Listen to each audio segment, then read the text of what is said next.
चुप हो गइल।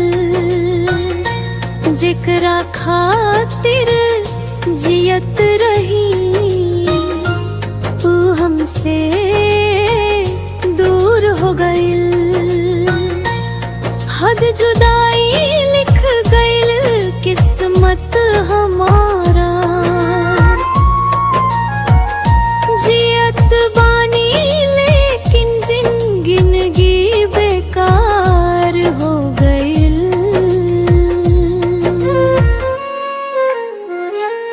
रोज रोज तोहार यादिया सतावेला।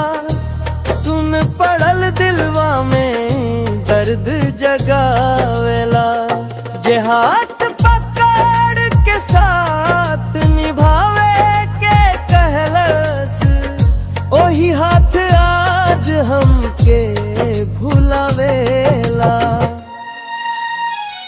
चांदनी रात में ताहार चेहरा देखाई। नींद ना आवे बस ताहार याद सताई।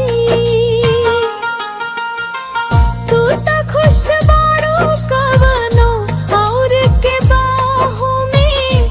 हमरा नसीब में बस रो लिखाई।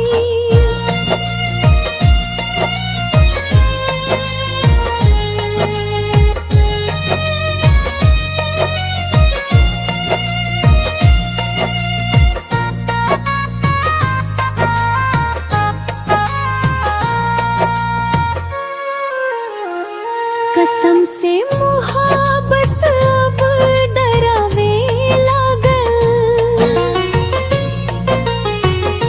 अपना से ज्यादा केहू के चाहल सजा बन गइल।